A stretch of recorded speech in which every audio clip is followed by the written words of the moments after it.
tonight on the broadcast, they want you to doodle for Google. Also tonight, which tissue company is better? Plus, some meals make for some funky jewelry. And we are going to watch Baker Austin Sagan in action. And lastly, a boy who can finally go to school. Weekly news begins now.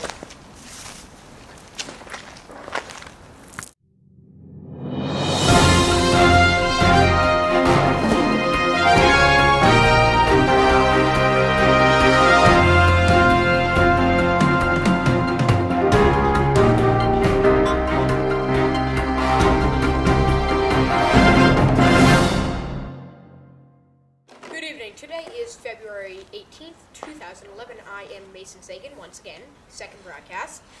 Today I am outside instead of in the studio. It is in the 50s out. It's nice. But we're going to start off with Doodle for Google. Doodle for Google is a catchphrase for basically saying, come draw our logo and you could win big. And I mean big, and I'll tell you in a moment. Google is offering a competition to have kids grades K through 12 draw their logo and have a chance to win. This year's competition theme is what I like to do someday. Good theme. And if you win, your drawing will get to be on the Google homepage. You will receive a $15,000 scholarship, a trip to Google's New York office, a shirt with his or her Google logo that they made printed on it, and best of all, a new computer, and the best thing, a $25,000 grant to your school's computer lab. And you can go to dogonews.com to see the article that I looked at, which has some details.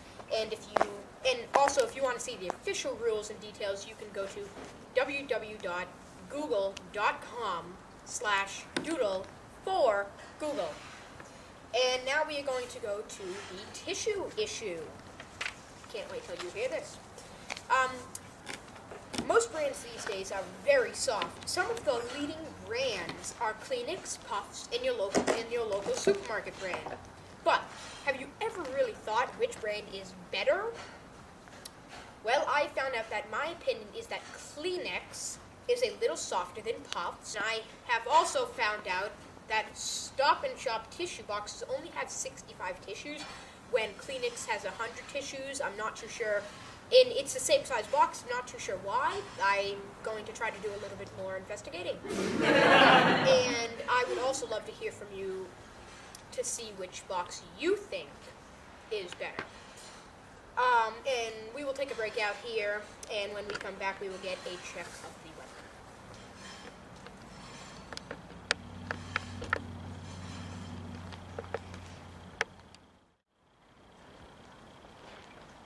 And we are back out here, and it feels quite warm. The real temp out here is 53 degrees and partly cloudy, as you just saw. But this weather sadly ends tomorrow as we go back into the mid and upper 30s and maybe some snow on Monday. And also tonight, Miniature Meals make for some funky jewelry. Now, look at this. What would it be like to have coffee and a donut on you as a ring? Well, Sophia Molnar's handcrafted miniature meals would be stunning to add to any outfit. But sadly, these little meals are not real. They are made of plastic, ceramic, and metal, and etc. Could be tile, anything really. And these are some of the pictures that we have to show you. And as they look, they really have some detail. So I just want to show you some of these pictures that I have. This first picture, I don't know if you can see it so well, but this is the first picture. This is nice. And then we have another picture. These are all sometimes what they look like. Then we have another picture. Whoop, excuse me. Let me just grab these. This is another picture right here. Right here. And then the last picture is right there. Sorry, little smudge did just drop. And those are some of the images. Those are some of the images of what you can do. And you can also order handcrafted, customized, specially made items too. And on my website, you will be able to get her website and address so you can take a look at some of her amazing stuff.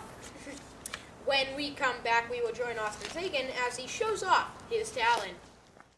And we are back tonight with Austin Sagan as he shows us some cool stuff. Good evening, Austin. So, let's start off by telling everybody what you were doing. So, ladies and gentlemen, I am taking a genuine piece of premium peppermint bark from Ghirardelli Square and turning it into something delicious and delectable that any sugary swine can enjoy. Sounds good. Continue. So, what we are going to do is I have a sharp, very sharp knife here and a piece of peppermint bark.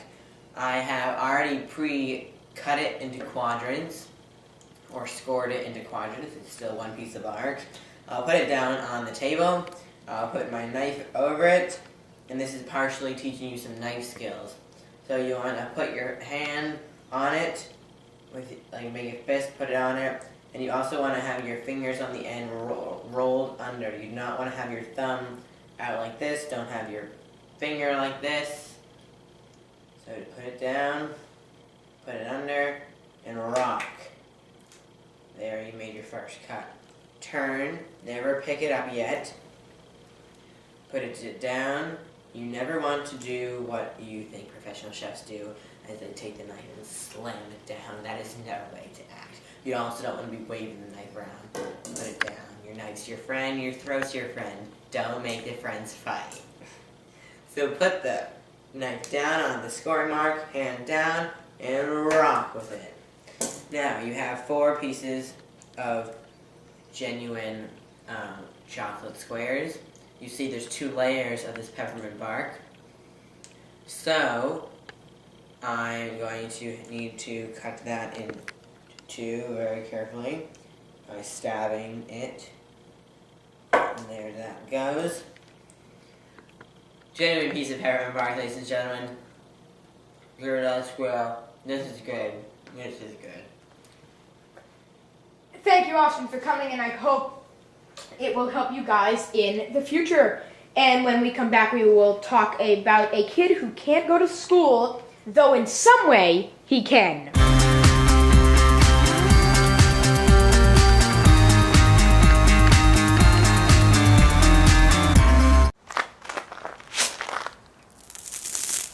It is snowing! And we are back tonight with a sad story, but there is a bright side. London Batty suffers from polycystic kidney disease, and he has to be in isolation for most of his day. But a robot is at his school showing London exactly what he would see if he were there in person. Whatever London says, it speaks it out of the robot. Same for what somebody says to the robot, it speaks out to London at wherever he is. Maybe he's at his home, at his computer or whatever. And this is a 4-foot tall chrome and steel robot. And as of now, he is the only $6,000 robot that kids are using for school and stuff. And for his high school, they will still mark anybody tardy, even for an avatar. And that is the story on London Batty. And that is the broadcast for tonight. I am Mason Sagan, and we hope you join us again next week. Good night.